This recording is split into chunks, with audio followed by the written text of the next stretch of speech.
মোদি বিরোধী স্টেটমেন্টের এগুলো নিয়ে আমি লেখালেখি করতাম এবং আমার নিজের আইডি থেকে লেখালেখি করতাম। সো ইন দ্য মিটার আমি আমার রেডিফোন গ্রুপে আমি প্রকিউরমেন্ট অফিসার হিসেবে ছিলাম, ইন্টারকন্টিনেন্টাল আমি প্রকিউরমেন্ট ম্যানেজার হিসেবে জয়েন করি ঢাকায়। এবং ওই সময় মোদি যখন 2020 সালে আসতেছিল তখন আমি ওই মোদির আসার ব্যাপারে প্রতিবাদ জানিয়ে লেখালেখি 2 লাইনের একটা স্ট্যাটাস আমি অফিসে যেদিন আসবো সেই দিন, এর পরের দিনে আমি অফিসে আসার পথে আমাকে হাতে জিল এলাকা থেকে ওরা মাইক্রোতে আমার রিক্সা ব্লক করে আমাকে গাড়িতে তুলে নেয়। অ্যান্ড আমাকে প্রথমে র্যাব 11-তে নিয়ে যায় নারায়ণগঞ্জ, ওইখানে একটা সেলে রাখা হয়, ঘুম সেলে। এর পরের দিন রাতেই আমাকে এখানে নিয়ে আসা হয়। সো নিয়ে এসে আমাকে আমার শার্ট প্যান্ট ছিল, আমাকে লুঙ্গি পরিয়ে দেয় এবং টি শার্ট পরিয়ে দেয়। সো পরার পরে আমাকে, আমি তো ব্লাইন্ড ফোল্ডেড ছিলাম, তো আমি এখানে বলে শুয়ে থাকো তুমি এখানে, এবং don't make any sound. And আমি সেটা করি নাই। একটা পর্যায়ে আমি চেষ্টা করছিলাম বোঝার জন্য যে আমি আসলে কোথায়। সো আমি চোখ ব্লিঙ্কিং করে I just trying to lose my blind fold and I saw someone just from this side, he's just with his hand and trying to getting my attention. So I saw him and he just telling me just sit down, and I sit down and I was just, my handcuff was in the back side, so samne niye asho. So I just did like this, and I was just crying. I just thinking about my two small child. আমার যে বাচ্চা দুইটা ছিল, একটা 7 মাসের বাচ্চা আর একটা 1.5 বছরের বাচ্চা। আমি শুধু তাদের কথাই চিন্তা করছিলাম, আমি তাদের খুব মিস করছিলাম। অ্যান্ড আমি শিওর ছিলাম যে আমাকে মেরে ফেলা হবে। অ্যান্ড তাদের থেকে আমি যখন জিজ্ঞেস করছিলাম, তারা আমাকে বারবার বলছে যে চিন্তা করিও না তুমি, এখানে আল্লাহ আমাদেরকে দেখবেন, হেল্প করবেন। সো তারাও বলছিল আমাদের ছোট ছোট বাচ্চা। আমি তাদেরকে তখন জিজ্ঞেস করছিলাম যে তোমরা কয় বছর ধরে এখানে? তো কেউ বলে 1.5 বছর, পাশে ও একজন ছিল, ও বলে ও 3 বছর, একটা 17 বছরের বাচ্চা ছিল, ও রাঙ্গুনিয়া থেকে ওকে গুম করে আনা হয়। এই পাশে আরো 2 জন ছিল। এখানে এসে তখন এসে গেছে না, এবং আমাদের প্রত্যেকটা কমিউনিকেশন টোটালি ইশারায় হচ্ছে, কারণ এবং যে ইশারা যখন বুঝতাম না এখানে একটা দেওয়াল ছিল তখন মুভ করে ফেলেছে। হ্যাঁ, আমরা তখন মানে যখন যে কথা ইশারা বুঝতাম না তখন লিখে মানে বোঝানোর চেষ্টা করতাম। কি দিয়ে লিখতাম? আমরা হাতের আঙ্গুল যে আমি নাম যখন বলতে আমি নামটা বুঝতে পারছিলাম না, তখন তারা এইভাবে করে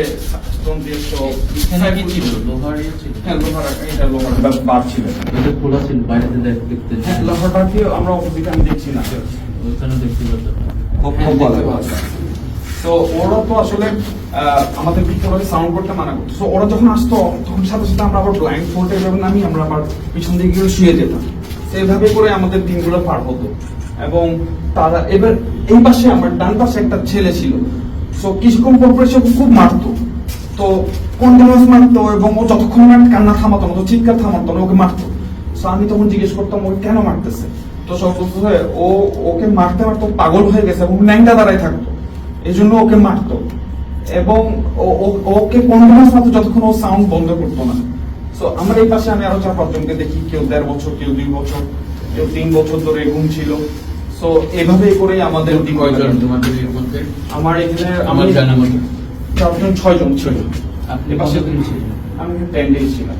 তোমাকে এনেছিল জাস্ট মোদির বিরুদ্ধে স্ট্যাটাস দিয়েছে, আর পরের পরছি বাকিদের কোনো পরিচয় জানতে পেরেছিলে? আমি একজনের নাম জানাচ্ছি সাইফুল, 2 জনের নাম জানতাম না, 2 জনের নামই সাইফুল ছিল। পলিটিক্যাল অ্যাক্টিভিস্ট বা ছাত্র কিছু? আপনার নামটা? কিছুই না। আপনার নাম? আমাদের মাসরুর আনোয়ার চৌধুরী। এখানে কি সিচুয়েশন কিছু ছিল না, এখানে একটা ছিল, কম্বলের একটা এক প্লেয়ারের কম্বল, একটা বিছানা ছিল, কোন বালিশ টালিশ ছিল না, একটা কাপড় ছিল। হ্যাঁ, পরে ওই সাইফুলদেরকে তুমি আর খুঁজেছিলে, জানো ওদের কি অবস্থা? আমি শুনেছি সাইফুল মানে পরবর্তীতে ওকে ছেড়ে দেওয়া হয়, বাট ও কোথায় আমি আর ট্রেস করতে পারি। কবে থেকে কবে ছিলেন, কোন সময়? 2020 সালের মার্চের 1 তারিখ থেকে 10 তারিখ পর্যন্ত। আসলে এখান থেকে ছাড়ার পরে যে মামলা দেওয়া হতো আমি ও আচ্ছা, আমাকে এরপর 10 দিন আসার পরে আমাকে যখন ওরা এখান থেকে নিয়ে যায়, আমাকে ফিশ মানে এরকম করে একজনের সাথে কমিউনিকেট করতো, no sound at all. So তারা বলো কি তুই 2 রাকাত নফল নামাজ পড়ে নিস, তোরা এখান থেকে বের করতেছে। সো আমি ধরে নিয়েছি আমাকে ক্রস ফায়ার দিয়ে হলো মেরে ফেলবে। সো আমি আসলে কালামা পড়ে নিয়ে অথবা দোয়া পড়ে, এরপর আমাকে আবার নিয়ে যাই। সো নিয়ে যাওয়ার পরে আমার সাথে কিছুদিন আগে আমার দেশ নিউজে আমাদের এই লিড নিউজ এসেছে যে 3 প্রকৌশলীকে গুম, এটা লিড নিউজ এসেছে। এখানে আমার সাথে আরো 2 জনকে গুম করা হয়। জাস্ট তারা আমার সাথে বসে চা খেত, আমার সাথে তারাও ভালো ভালো কোম্পানিতে, একজন চুয়েটের ইঞ্জিনিয়ার, একজন সফটওয়্যার ইঞ্জিনিয়ার, একজন ইলেকট্রিক্যাল ইঞ্জিনিয়ার। সো জাস্ট আমার সাথে তারা হাঁটতো, কথা বলতো, সেই জন্যই তারা নিয়ে এসেছে। সো পরবর্তীতে আমাদেরকে যেই দিন প্রকাশ করা হবে মিডিয়ার সামনে, তার আগের দিন রাতে নারায়ণগঞ্জে একটা হোটেলের সামনে ওরা নিয়ে যায় গাড়ি করে। আমরা 3 জন এবং সাথে আরেকজন হুজুর, যাকে আরো 2 সপ্তাহ আগে গুম করে তারা রেখেছিল ল্যাব 11 সেল। সো ওইখান থেকে আমাদেরকে নিয়ে যায়। একটা ব্যক্তি, যে লোকটা গাড়িতে ড্রাইভারের পাশে ছিল, সে ওই সামনে গিয়ে এই ধর ধর জঙ্গিদর বললো। তো জঙ্গিদর বললো, এখন মানুষ তাকায় আছে। তো দেখলাম 4 জন ব্যক্তিকে ওর গাড়িতে তুললো, এবার গাড়িটা ব্যাক করে নিয়ে আসলো। আমি ধরে নিয়েছিলাম হয়তো আমাদের ছেড়ে দিব অথবা এরকম। ব্যাক করে নিয়ে আসার পরে আবার আমাদেরকে নারায়ণগঞ্জের 11 সেল, যে সেলটাতে আমার গুম করেছিল, আবার ওখানে দিয়ে দিল।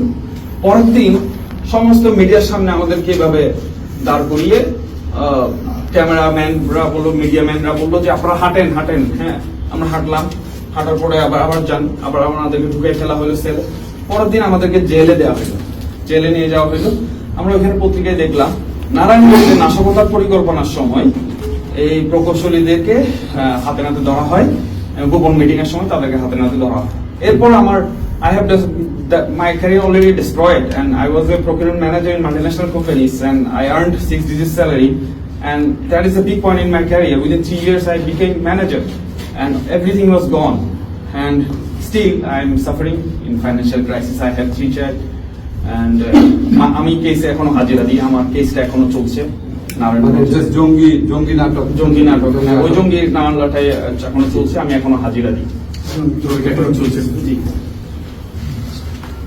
পাশাপাশি এখন ওইখানের সেলে লেখাটা আছে।